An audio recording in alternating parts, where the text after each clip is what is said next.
again. We have a ton of great content to be covering today. There have been some significant changes in the private mortgage REIT industry in just the last 2 years. Issues with the banking industry, rising interest rates, institutional investors now coming into the private lending space on a mass scale has really kind of brought a institutional feel now to the private lending industry, where once it was typically managed by individual trusteed investors. Now you've got some of these private mortgage REITs have become and kind of started to take over the market. So just a real quick disclaimer before I get started. Number one, this is not a presentation to sell you on our mortgage fund. This is more of an educational presentation. If you are interested in learning more about our mortgage fund, we ask that you request that private placement memorandum. And obviously, there are risks associated with investing in a private mortgage REIT. We would suggest that you speak with your wealth advisor, attorney, or whoever handles your investments. So today we're going to cover a couple of topics. Number one, I'll do a quick introduction on myself. Some of the attendees, I know they're currently invested, others are new. So thank you for those that are invested, want to learn a little more about where the industry is growing. And for those that are new, thank you very much for logging in. Start with a little introduction on myself. Then we're going to cover what a mortgage REIT is. We'll talk a little about how interest rates have affected the private mortgage REIT industry, who has benefited, and who has not benefited. Talk a little about how the issues in the banking sector have really affected the performance of funds and especially the activity of funds. Talk about why short-term debt in a fund is more positive, or is it more beneficial than some of the funds that may have held longer-term debt and suffering from maybe some legacy loans that have below market rates on that debt. Talk about some of the benefits of investing in a private mortgage REIT, especially in today's rising interest rate environment. And then we'll talk about some of the risks associated with that. Throughout the presentation, please use the Q&A button at the bottom. I always like to have something that's two-way street, like to answer questions, have a conversation more than just me sitting here and spewing out all of my thoughts. So real quick, a little about myself. I have been in the real estate finance industry since 2001. Every time I say that, I seem to age myself. I get older and older. But yeah, it's been since 2001. Started with a private equity fund right here in San Diego. Spent about 6-7 years with the private equity fund. Had an opportunity to do a 2-year engagement with the Federal Deposit Insurance Corporation. Many of you know them as the FDIC. They're the ones that insure your deposits at banks. I was responsible during the 2010-2011 period to be had the opportunity to go out and assist the FDIC in shutting down failing banks. Great story. If you're ever interested in hearing more about it, I'd be more than happy to tell you some great stories. But I will tell you, as much as I think that sometimes the government is inefficient and does not work effectively, I had a really good experience at the FDIC, worked with some of the smartest people I've ever worked with at the FDIC, and really felt that I walked away from that experience much smarter about real estate finance. So there's a great, if you haven't Google search this or YouTube search this, there's a great video done by 60 Minutes. It was done, I think, in about 2011, in which they do a walkthrough of the closure of a bank, how the FDIC actually steps in and closes a bank. And it's really interesting. So you can just Google search that, and the video will be up there. Little about myself in terms of productivity. I funded over $375 million in short-term real estate debt. Returned, this is actually old numbers, over $23 million to investors with no investor losses. I have a California mortgage broker's license, and I am a certified fund manager. Actually, I'm certified twice over. Gerasi, our attorney, does a great educational certification for fund managers, and they've got their first level and second level tier fund manager, and I've been through both certifications. Currently live in San Diego. Here, it's beautiful weather. Can't beat 70-degree weather with my wife and 3 children. If I'm not here in the office underwriting, selecting loans for our loan portfolio, I'm out on the tennis court playing competitive tennis. Though the younger guys seem to keep getting younger on me, so I might have to be going up in age group now on my tennis.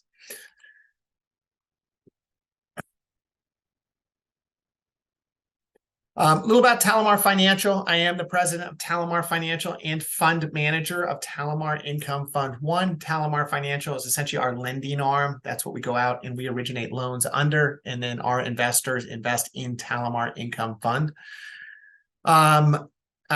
We've raised so far roughly $60 million for the mortgage fund over the last 2 years from high net worth investors and family offices. We currently service a loan portfolio that's actually over $62 million now in total loans. And we returned just last month over $400,000 to investors in dividends. So that's actually the highest amount of dividends we've returned in for this mortgage fund. Currently have 7 employees, primarily here in San Diego, but employees all over the world. So let's go ahead and get started. First thing I want to talk about for those that may be new to what a mortgage REIT is, I want to just kind of give you a broad overview of what it is. I always like to compare a mortgage REIT to a bank. Consider you, the investor, are depositing funds in a bank. See if I can put a little laser pointer here. So you, the investor, are depositing funds into the mortgage REIT like a bank. And then how banks make income is they want to go ahead and lend your deposits out to borrowers, primarily on real estate, but businesses and whatnot. Now, in our case, we're doing it to real estate investors secured on residential and commercial properties. But they lend that money out. The borrowers then pay interest income back to the mortgage fund. Ours is structured as a REIT, and then that interest income is paid out to the investors as a dividend. So it's very simple. You, the investor, are pooling your capital into the mortgage fund. That mortgage fund is lending the money out, securing their loans on real estate. Those borrowers that take out the loans are then making interest payments back to the mortgage fund that is then turned around and paid out to the investors in the form of a dividend. Now, there are 2 kind of classifications or 2 ways this works. You've got kind of the traditional mortgage fund, which has been around for a long time. And then you've got the mortgage fund that's structured as a REIT. And we'll go into why some mortgage funds have decided to go and structure themselves as a REIT, primarily for tax advantages for the investors. So what is the underlying security when you invest in a mortgage fund? Well, at the end of the day, it's real estate. And there's a mortgage fund for almost any type of real estate you invest in. We primarily focus on single family and multifamily properties with some exposure to commercial, industrial, and whatnot.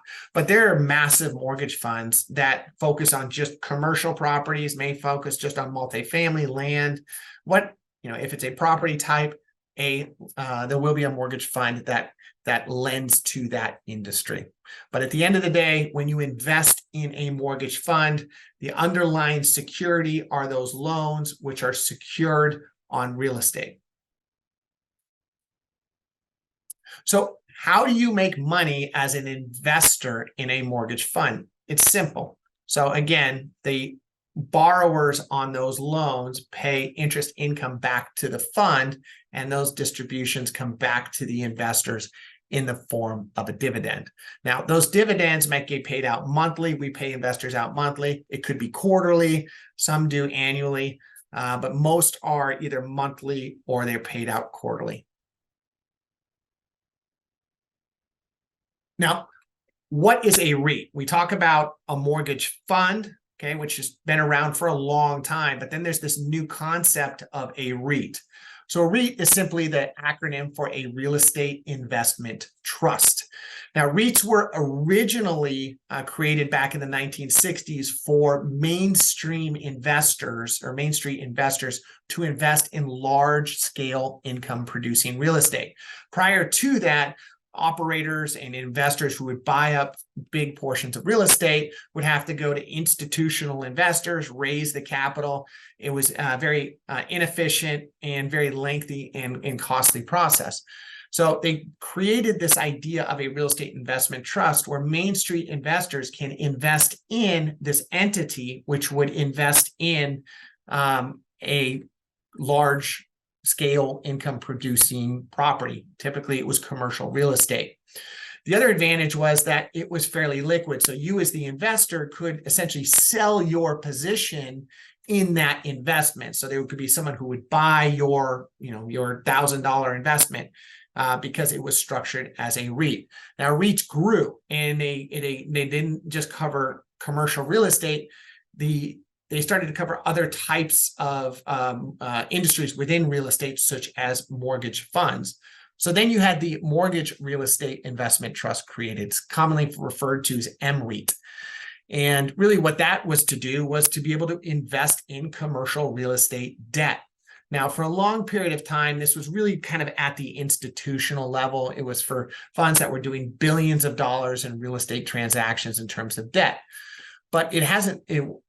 Back in 2017, as a result of the Jobs Act and Tax Act, this ability to take a tax deduction called QBIT, we'll get into it, for investors to earn that QBIT tax, this idea of a REIT became more popular for Main Street investors, especially in the mortgage industry. So when interest income is paid out as a dividend. That's considered ordinary income. But when that Jobs Tax Act came in, they actually put in a provision that said the income generated from a mortgage REIT does qualify for this 20% tax deduction. And on top of that, there is no income cap. That's what we're going to kind of jump into this next slide. So that is why over the last couple of years, you've seen an explosion of mortgage funds that are structured as a REIT, a real estate investment trust.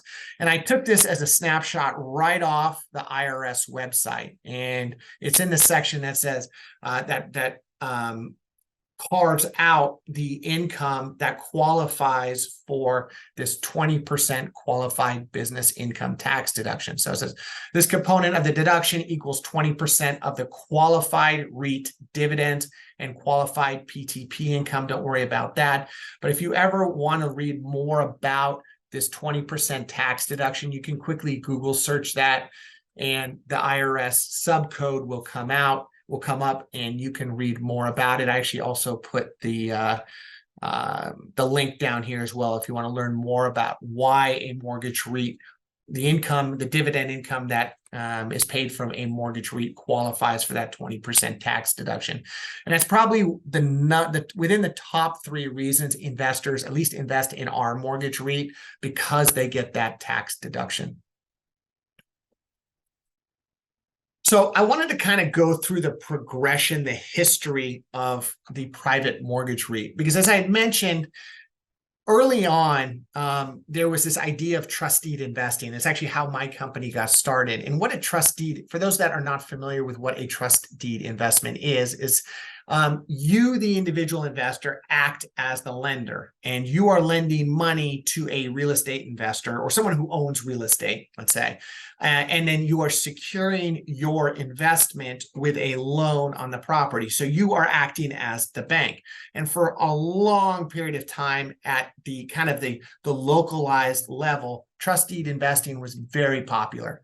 The income that was generated was great. You had the security of the underlying real estate. There were a lot of trust deeds available. You didn't have mortgage funds really competing in this space, and you definitely didn't have institutional investors competing in this space. It isn't only till within the last couple of decades did you see kind of these kind of professionally managed mortgage funds starting to be created, yet they were very expensive to manage. They were very they weren't as efficient as they are today. And so you had this kind of growth of just traditional mortgage funds come around. Now, mortgage funds almost or they pretty much disappeared back in 2008 during the housing crisis. And so a lot of these funds got involved in high-end or construction loans, land development loans, stuff that was very risky at the time, well, very risky. And when the housing market collapsed, a lot of these funds disappeared. It wasn't until about that 2010, 10, 11, 12 timeframe that you saw kind of the new generation of mortgage funds starting to be created. You had, the old ones had disappeared, new ones are being created, but it was kind of about this time that you started to see institutional capital coming in the market. Now, when I say institutional capital, this kind of capital was really more focused on conventional loans. They would fund the loans and then they would securitize those loans. We all heard about this, and Wall Street would buy up these big securities. That's how they raised their money. But slowly, institutional capital started to recognize the opportunity in the private real estate debt market, the opportunity to earn higher interest income, especially as the Fed drove rates down. That institutional capital was looking for ways to get higher returns, and they recognized this opportunity to get into the private debt space. And so it was right about 2014, 2015 that you started to hear about some big acquisitions. Goldman Sachs came in, JP Morgan came in, Nomura Bank. A lot of these big institutional partners started to buy up larger hard money lenders, went national with this hard money lending platform. So right about the time that mortgage funds started to get back on stride, you had institutional capital coming in. Simultaneously, you had then in about 2017, with the 2017 Jobs and Tax Act, this ability to now structure your fund as a REIT, provide your investors some tax advantages. And about at that same time is when securitization of private real estate debt really started to get going. So billions of dollars of this debt, and today still is now being securitized, which is why if you're investing in or you've traditionally invested in trust deeds, you saw rates on or the returns that you were earning on trust deeds just plummet, just because the amount of capital that simply came in the marketplace was immense. It became very competitive. So, and even today, that's for people that still invest in trust deeds, that's probably why you're seeing either a lack of available trust deeds. You're seeing, the trust deeds that you do see, maybe not as high quality as the trust deeds that you've seen in the past, because mortgage funds and institutional capital have kind of moved into the market space and started to take those loans from the market. So here are the top 6 reasons why I think mortgage REITs have become so popular over the last couple of years. Number one, they offer consistent monthly cash flow. So for a lot of people that are retiring or are looking for more of a consistent monthly cash flow investment, mortgage REITs are a great option for that because they disperse funds every month or every quarter. The other reason I kind of left this off is that for a lot of people that want to invest in real estate but want a more liquid option, investing in a mortgage REIT kind of offers that and kind of has the best of both worlds. You've got exposure to real estate. You've got that monthly income that's coming in, but you're not having to buy a real estate. You're not having to manage real estate. You're not having to sell real estate to get your money back out. It's a much more liquid option. So for a lot of investors that want that exposure, this is a great way of doing it. And then you've got that security, obviously, of the real estate in your investment. And that's what I talked about here. Now, obviously, not all mortgage funds are created the same. Some invest, in different property types, different locations, regions. Some are focused on first position loans. Some are focused on second position loans. So it depends on kind of what your level of risk tolerance is when you do decide, or if you decide to invest in a mortgage REIT, what you're looking to accomplish. Now, just recently, they've become even more popular for this reason, which is rising interest rates. So we talked about the Fed really up through 2020 had artificially, well, I won't use the term artificially, but kept rates low.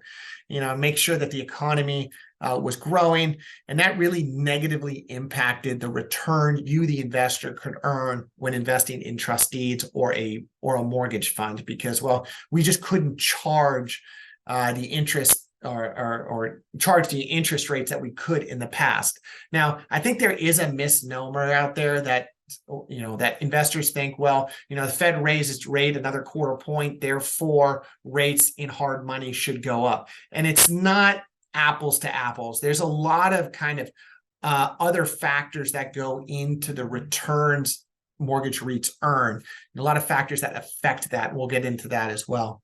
Now, mortgage REITs obviously have become popular, and we talked about this because of the tax benefits. So you're seeing a lot of money flooding out of just traditional mortgage funds and into mortgage funds that are structured as a REIT, so that investors can capture that 20% tax deduction. And then just the pure opportunity out there.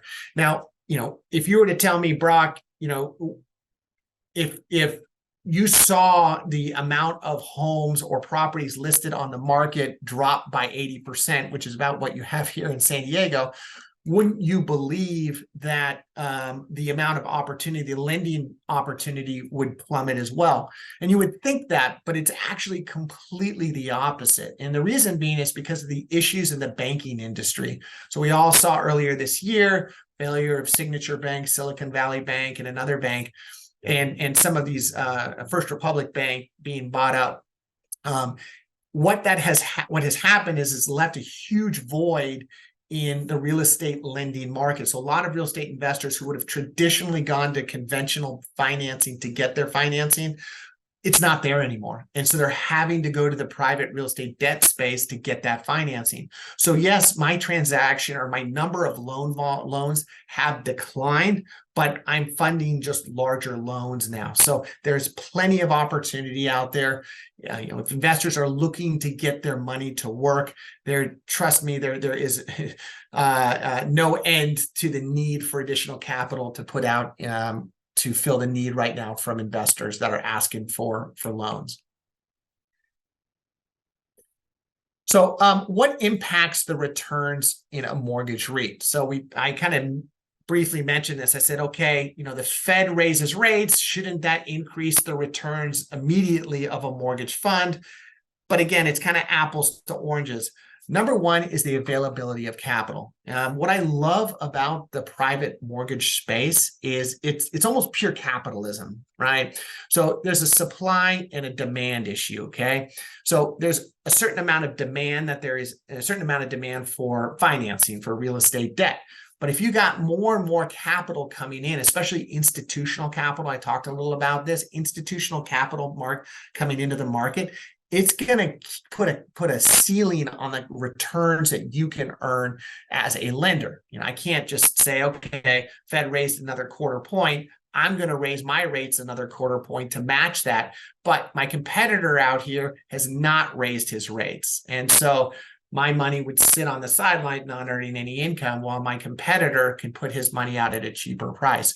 So you're constantly gauging, as a lender, gauging what you can charge for your money, and it's constantly changing.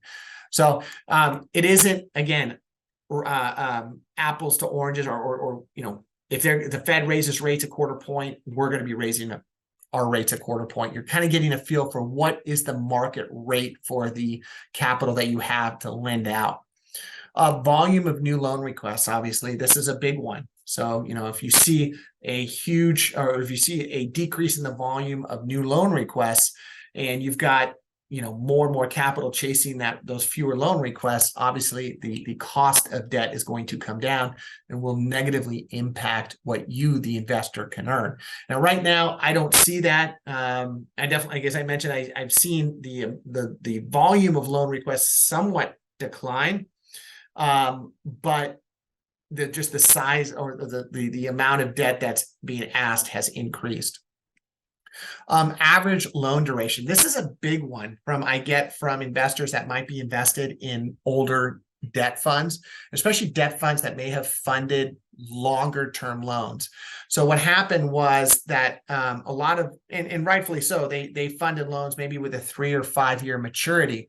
Well, those loans that they funded prior to 2022, when rates started to go up, they have rates that are below market. So where they may have been charging 7.5%, they might be being able to charge today 10% for that debt. well, that negatively impacts the return of the overall fund. So some of these legacy funds are trying to churn through those lower rate loans so that they can increase the returns of the fund. Typically, that's why I like to keep with shorter term debt. I like to be able to, if a loan has a lower rate attached to it, I can at least get that paid off my balance sheet and then recirculate those funds into a higher rate loan. Now, there are downsides to using that strategy. You're constantly always looking for new loans to replace your paid off loans. It's much easier to just keep a longer term loan on your portfolio, especially if it's performing, than always constantly trying to replenish the loan portfolio when loans are paying off.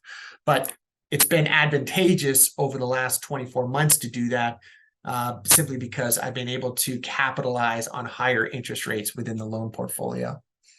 And then fourth, obviously, is the performance of the underlying portfolio. So if the fund manager, funded loans that haven't been performing, either the borrower is not paying on the interest or it's matured, and that loan is no longer earning any income for the fund, it's going to drag the return down of the fund.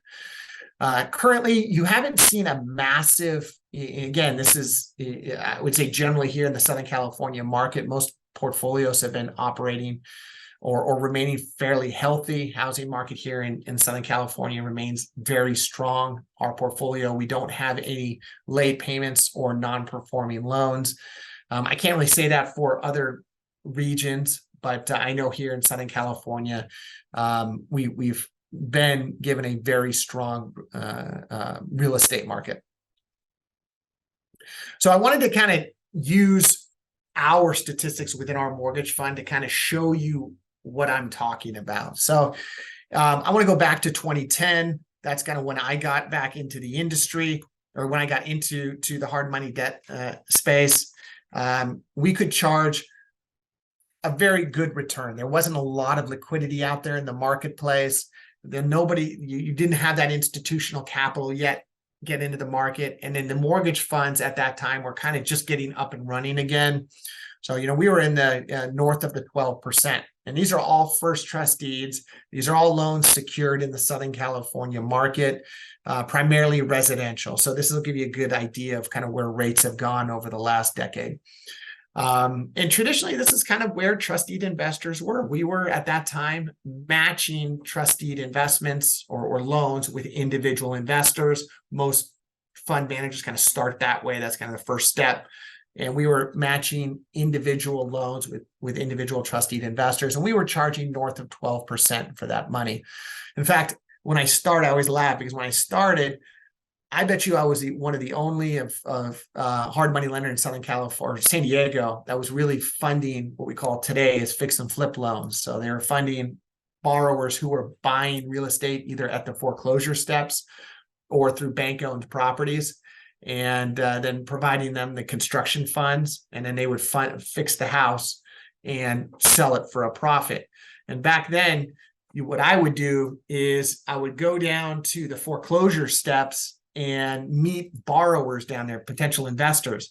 Because at that time, when you went to the foreclosure steps, you could only buy houses all cash. So people would be down there with, a couple $100,000 worth of checks to give the gentleman that was handling the foreclosures the checks when they actually bought these properties. And then they would come to me, either refinance their position out, get some cash out so they could go buy another property, or they started to buy properties in more of a conventional way, which, either through the MLS or directly from banks.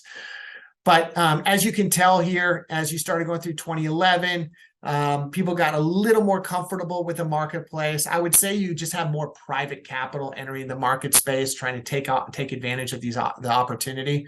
And that's why you saw rates starting to come back down. And it really had nothing to do with the fact that the Fed that the Fed was lowering interest rates. It was just the availability of capital. And I'm going to take a step back, because what I failed to explain here is what you see here down here is the 10-year Treasury, and I just compared it to what we were charging on the open market for our private debt.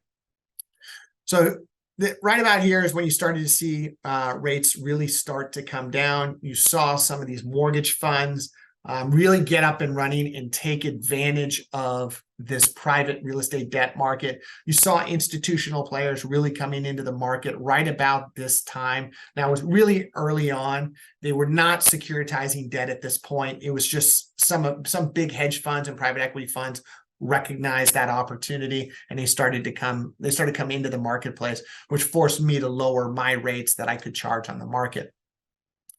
So right here, right about 2012 is when you got sub 12%. You start getting down to the 11% range. And then it's right about here is when the big institutional money started to come back into the space, or come into the space.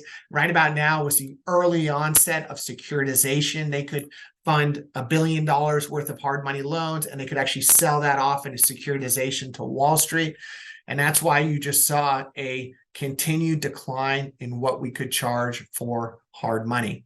And I got to tell you, I can't countless calls with investors trying to explain to them why it was that rates continued to decline over that period of time. And then right about 2020, this is right about COVID hit. And one of the things about institutional capital is it can come in quickly, but it will evaporate very quickly. So if there's any inkling of issues in the market, in the economy, it just evaporates. It just goes away. And then all of a sudden you find yourself as the only lender on the street. And when that happens, you can start to increase your rates. So right as COVID hit, a lot of that institutional capital left the debt space. We were able to start increasing our rates.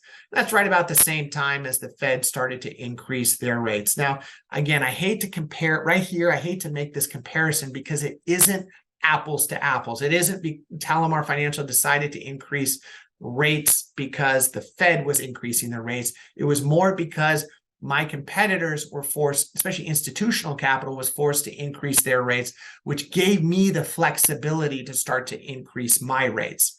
So we dropped down to as low as about 9.25 on average. This is just average. So right now we're underwriting most of our debt to about 10.5 to 10.75%. So wanted to showcase this, wanted to showcase the fact that rates have started to come back up. Investors are earning, now they're earning equity-like returns in the debt space. And that hasn't happened for over a decade.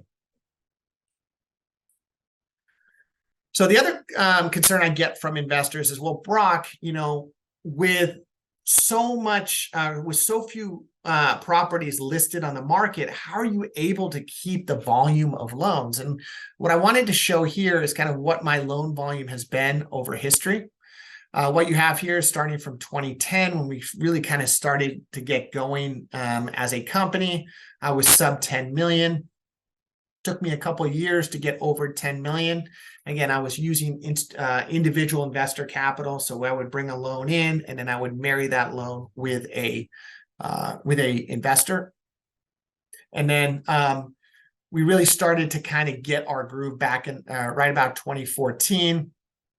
And we had our biggest year in 2021, which again was probably one of the highest transaction times over the last couple of years. COVID hit, transaction volume declined. And what I show right now, 2023, is what I believe we're going to hit by end of year. So just post a little above 60 million. So it just goes to show you that there's plenty of demand for investor capital or for financing out there from real estate investors. And I would also say that this number probably would be higher had we actually have more capital to lend out. I mean, there's that much demand out there right now from our borrowers to take advantage of some opportunities out there in the marketplace. So here's what this graph shows is loan requests by month. So I started August of 2022 last year. And what you saw at the end of last year, right as interest rates started to go up, you saw loan volume start to decline. And I think that was more because investors weren't completely comfortable with having to pay higher interest rates. They've gotten so used to getting charged just low interest rates. when they were getting quoted rates in the 9, 10s, 11%, I think that really made them step back and take a look at the market. And it wasn't until about November that they kind of accept those kind of new rates, the new hard money lending rates. And that's when you just saw loan request volume go up. And it has, within the last, I would say 2 months, we've seen loan volume increase by at least 30%. So I wanted to highlight how interest rates have affected that the returns investors have made. It hasn't necessarily affected it hasn't affected in any way the volume of loans that we're doing. But there are other factors out there other than just interest rates that have affected the returns for our mortgage fund and generally mortgage REITs that focused on short-term debt. And it's the banking industry.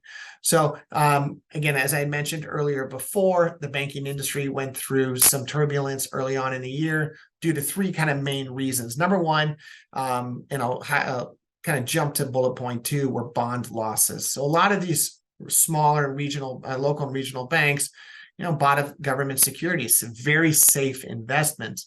Unfortunately, they bought them in durations that were fairly long. So we say 3 to 5 year, 10-year durations. And the income or the interest that those securities were paying became below market. As rates went up, they held these bonds. And as a result, those bonds fell in value. And when they fell in value, the banks had unrealized losses, which they had to realize. And in an effort, in doing so, they had to bring more deposit capital on to cover those losses. To do so, they had to pay their depositors more to get that money. Didn't work. Depositors got concerned about their local and regional bank, pulled their deposits from the banks, put them into larger national banks. And so these local and regional banks, and it's still happening today, are having to deal with lower deposits. They're having to deal with some of the commercial real estate loans that they have. And not even saying that commercial real estate loans are not performing. It's just that the value of these loans that they have funded and kept on the balance sheet have dropped because they have below market rates associated with them. So as a result, these local and regional banks are not lending like they used to. And a lot of these real estate investors who would have traditionally gone to their local bank to get the financing they needed for their real estate transactions are now coming to the private debt space. And if you were to ask me kind of what I envision in the future, I think this is the future. I think that the private real estate debt space is just going to service the real estate investor at a much higher level than what has historically happened. And again, this kind of keys into why I think there's so much opportunity in the private debt space. Now, obviously, it's not all roses when you invest in a mortgage REIT. I always like to talk about the risks associated with investing in a mortgage REIT.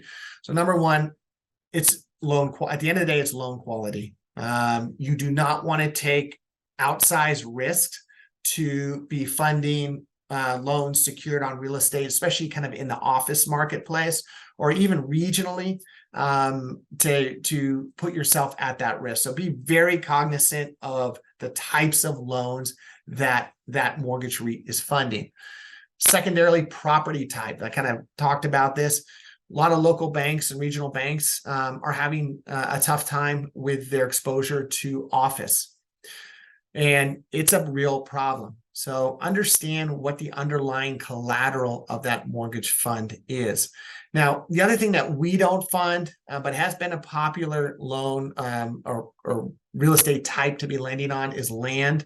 And I lived through the 2008 housing collapse, and those funds that were really exposed to land or land development or even construction loans really saw some heavy losses, and which has kind of always scarred me.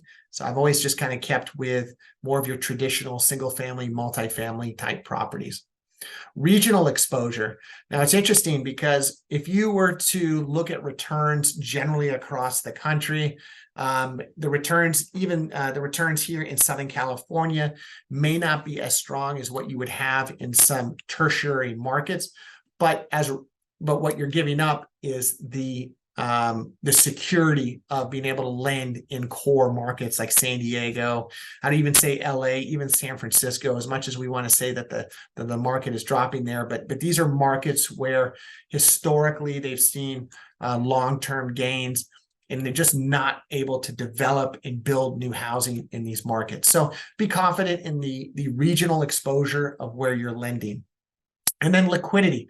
A lot of people say, a lot of people go, well, Brock, my biggest concern is about your loan quality, which is true. You want to make sure that there's, good loan quality in the portfolio. But at the end of the day, it's liquidity. And it's liquidity that's going to bring down a mortgage fund.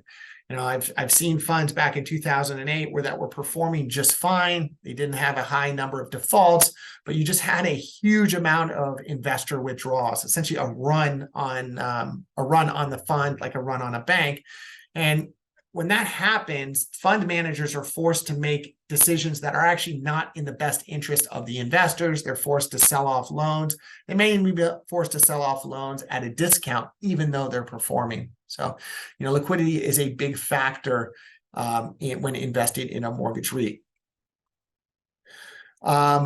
So what does the future hold? And I mentioned this before, and I think private mortgage REITs continue to play a bigger role in real estate finance, especially with what local and regional banks are dealing with right now. I didn't even get into the regulatory hurdles that banks have at the moment. So if you're a local and regional bank, almost half your staff is dedicated to just dealing with regulations. So you can imagine just the sheer overhead and cost of managing a small and regional bank. So I think that the private debt space kind of fills that gap that's going to be left by local and regional banks. I believe rates are going to hold pretty steady in the private debt space. Now, if we see some economic shocks, if we see some instability in the general economy, I think you're going to see institutional capital pull back, which will allow me to be more flexible to increase rates. But I don't see that right now. Institutional capital is very strong in the marketplace. They're competing with us every single day on the loans that we're originating. For us, I think that most markets are going to perform just fine. And I think it's going to be employment that is going to be the biggest factor if you start to see certain markets slow down. And I don't think you're going to see housing increasing or values increasing like you did over the last couple of years. But I don't think you're going to see some sudden decline in values, even if interest rates do creep up further. Unless you see some issues in employment. And I just don't see those issues in employment right now. And I think that core markets are going to continue to offer more security than tertiary markets. When I say tertiary markets like in the Midwest, even in the Southeast, simply because there is just so much development opportunity down there. There's really the ability to overbuild in some of these markets. I like core markets like San Diego. I talked about LA, San Francisco, simply because you just can't overbuild. You kind of take that risk factor out the window. And as long as employment remains fairly solid, I don't think you're going to see some sudden decline in values. So how are we as a mortgage fund taking advantage of the opportunity? Number one, we're really core focused on residential and multifamily with some exposure to industrial. If you're here in a market like San Diego, again, there's just no more land to develop. You're not going to get in a situation where they're going to overdevelop an area and you're going to have exposure to overdevelopment. So I like our focus in San Diego. We're taking advantage. We like first trust deeds. We're taking a more conservative approach to our lending platform. We want to stick with first trust deeds, short-term debt. We talked a little about this earlier, where the Short-term debt offers some advantages because you can turn debt pretty quickly if rates continue to increase and take advantage of those higher rates versus funding longer-term debt and getting stuck with lower rate loans. We focus on investment properties. We don't do any owner-occupied loans. There's a lot of rules and regulations, especially here in California, as it relates to owner-occupied properties. That's why I like to stick with investment properties. And then stay heavily focused in the Southern California market. We know it. We can drive to it. We understand the dynamics of the Southern California market. So these are kind of our core 5 opportunities or what we take advantage of. So currently in our mortgage fund, total investor capital as of today is at $57.2 million. Our target yield for the fund is at 9%. Last month, we had an annualized yield of 8.89%. We still have some legacy loans from 12 months ago that are still earning some lower yields, and we're just waiting for those to turn over so we can boost that yield. Loan to value ratio is at 66.01%. Our target LTV ratio is right at 65%. We have no late payments or defaults in the portfolio. As I had mentioned, we're heavily focused. Over 80% of our portfolio is right here in San Diego County. And about 72% of our portfolio is secured on single family and multifamily. The rest is secured on other types. So we've got retail, we've got industrial. I think we've got a small office loan in our portfolio. So with that, wanted to make it short and sweet. This is an opportunity. If anybody has any questions for me as it relates to a mortgage fund, our mortgage fund, the mortgage fund industry, what have you.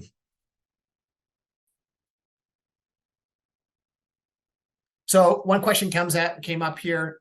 You talk about lending primarily in Southern California and San Diego. Do you feel that there's more opportunity to lend in San Diego? And the answer is yes. So we're right now, as I mentioned, we're at $57 million in total investor capital. I think when you consider withdrawals and whatnot, we've raised probably closer to $63 million. I currently believe that we could be lending out over $100 million here just in San Diego and still have the demand or the need for additional capital. So that's just how much demand here is in San Diego. If you were to increase your exposure to just the LA County, Orange County market, you can imagine you could be quadrupling that. Okay, another question came in is, in terms of loan servicing, do you service your own portfolio? Yeah, good question. We don't technically service our loans directly. We actually have a third-party servicing company that services our loans. Their name is FCI Lender Services. They're one of the biggest in the private debt space. And the reason we do it is there's a lot of rules and regulations in California regarding how you can legally service loans, what disclosures you have to give.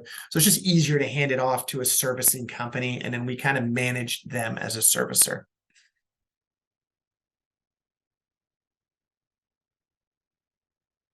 What is Brandon's contact information? One of our loan servicers or loan originators, I'll go ahead and provide his contact information to you here. But you can just call into our main office line. I'll give you the phone number right now. It's 858-242-4900, 858-242-4900, and you can put in Brandon's contact information. Brandon is one of our loan originators.